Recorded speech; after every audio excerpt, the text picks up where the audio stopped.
غلطی میں واقع ہونے کا ڈر ہو، ایسے شخص پر واجب ہے نکاح کرنا۔ تو اصول اور احکام کے برتنے سے، نصوص کو دیکھنے سے، صحابہ کرام کے اس پر عمل پیرا ہونے سے، خود رسول صلی اللہ علیہ وسلم کے عمل پیرا ہونے سے یہ سمجھا جائے گا کہ آپ صلی اللہ علیہ وسلم کا کون سا طریقہ تاکیدی ہے، کون سا طریقہ آپ کا غیر تاکیدی ہے۔ لیکن پھر بھی یہ فرق کیے بغیر اگر رسول صلی اللہ علیہ وسلم سے ثابت ہے تو آپ عمل کیجیے، پھر آپ کے لیے ساری چیزیں آسان ہیں۔ کیا بتایا میں نے؟ یہ ہے فرق کیے بغیر کہ آپ نے تاکیداً اس پر عمل کیا ہے، کرنے کو کہا ہے، یا یوں ہی عمل کیا ہے آپ نے، اس فرق میں پڑے بغیر جو رسول سے ثابت اس پر آپ عمل کریں گے وہ آپ کے لیے آسانی ہوگی۔ لیکن جس طریقے سے آدھا اور عبادت میں فرق نہ آدھا عبادت کرنا ہمارا طریقہ نہیں۔ آدھا عبادت وہ لوگ فرق کرتے ہیں جو ہم اہل سنت کے علاوہ، وہ کہتے ہیں کہ عادتاً آپ نے داڑھی رکھی ہے، عادتاً آپ گدھا پر سوار ہوتے تھے، عادتاً آپ سوٹا لے کر چلتے تھے، یہ ہم لوگوں کا کہنا نہیں ہے۔ تو کہتے ہیں نبی باپ ہونے کی حیثیت سے کیے، وہاں قائد ہونے کی حیثیت سے کیے، وہاں ایک فرد ہونے کی حیثیت سے کیے، وہاں ذاتی مسئلہ تھا تب کیے۔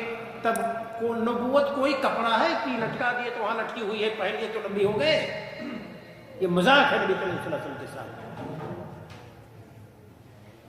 صحیح سنن ترمذی کی 6 جلدوں کی تحقیق کی ہے، 6 جلدوں میں احمد شاکر رحمہ اللہ نے پہلی جلد کے مقدمہ میں لکھا ہے انہوں نے کہ جو لوگ سنت کو تقسیم کرتے ہیں لب اور کشر، کیا کہتے ہیں کہ کچھ لب ہے کچھ کشر ہے، لب مانے مغز گودا، اور کشر ہے، کشر مانے چھلکا، کہتے ہیں کہ یہ تقسیم دین میں نہیں ہے۔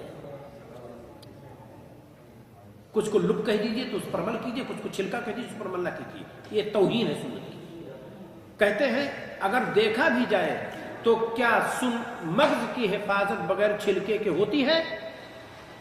آم لگاؤ، اس میں گودا ہے، اوپر چھلکا ہے، چھلکے کو اتار لیجئے، کہہ دیجئے پکے گا تب کھائیں گے۔ کیلا ہے، کیلے کا چھلکا اتار لیجئے، کہیے گا اندر والا جب پکے گا تب کھائیں گے۔ بیل دیکھیں، بیل جانتے ہیں، بیل اوپر پتھر کی طرح ہوتا ہے، اس کو نکال لیجئے، کہیے نیچے والا مغز جب پکے گا تب کھائیں گے۔ اس چھلکے کے بغیر مغز کی حفاظت کہاں ہوتی ہے؟ جس دن اس مغز میں کمی ہوگی کس سے آپ اس کی بھرپائی کریں گے؟ یہ چھلکا مدد کرے گا جس کو آپ چھلکا کہتے ہیں۔ تو ہم لوگوں کا طریقہ چھلکا ان کا نہیں ہے اور آدھا عبادہ نہیں ہے۔ ہمارے رسول صلی اللہ علیہ وسلم سے جو کچھ مروی ہے وہ اسوہ ہے، اس وطن کریں اس پر، اور انشاءاللہ اس میں ہمارے لیے کامیابی ہے۔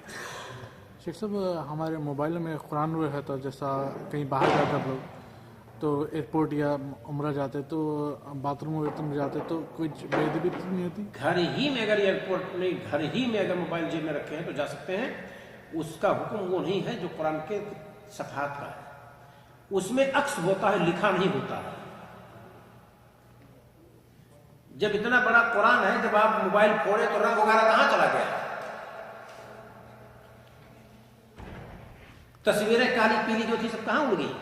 موٹے موٹے لوگ دکھ رہے تھے کہاں چلے گئے؟ وہ عکس ہوتا ہے۔ آپ تو موبائل کے بہت بڑے ماہر ہیں۔ 010 بائنری کوڈ میں لکھا ہوگا، وہ عکس ہوتا ہے، وہ لکھا نہیں ہوتا ہے۔ لیکن پھر بھی ٹوائلٹ میں بجنے لگے تو اس کو بند کیجئے، وہاں تلاوت نہیں ہونی چاہیے۔ اتنا آپ کہہ سکتے ہیں کھول کر کے کہ میں ٹوائلٹ میں ہوں، سلام کا جواب آپ وہاں نہ دیجیے، بلا ضرورت نہ بولی ٹوائلٹ میں۔ اللہ کے رسول صلی اللہ علیہ وسلم فرماتے ہیں کہ جب 2 آدمی ٹوائلٹ کریں، کیفیت دیکھ لیجئے، اور دونوں ننگے ہوں، ایک دوسرے کی شرمگاہ دیکھ رہے ہوں، گفتگو کریں، فَإِنَّ اللَّهَ يَمْقُتُ بِذَلِكَ، اللہ تعالیٰ اس کیفیت سے ناراض ہوتا ہے۔ جب دونوں ننگے ہوں اور دونوں ایک دوسرے کو دیکھیں اور گفتگو کریں، اور یہاں آپ کو کوئی نہیں دیکھ رہا ہے، آپ اندر ہیں اور موبائل سے آپ نے کہہ دیا بھائی میں ٹوائلٹ میں ہوں جناب بعد میں کیجیے، اتنا آپ کہہ سکتے ہیں۔ بیٹھ گئے ٹوائلٹ میں، ٹوٹی دیکھے نہیں، بعد میں جب قضائے حاجت سے فارغ ہو گئے ہو، پانی ہی نہیں آ رہا ہے، اب کیا کریں گے؟ اب کسی کو فون کر دیے کہ بھائی فلاں صاحب آئیے ادھر فلاں مسجد کے اس میں تو پانی نہیں آ رہا ہے، پانی لے کر آئیے میرے لیے، تو لا سکتا ہے۔ کوئی یہیں چل پھر رہا ہے، آپ نے دستک دیا بھائی جناب فلاں صاحب دیکھیے تو پانی لے آئیے میرے لیے، کہہ سکتے ہیں آپ، گرچہ ٹوائلٹ میں ہے، کیونکہ یہ کیفیت تو نہیں کہ ایک دوسرے کی شرمگاہ دیکھیں، بول سکتے ہیں۔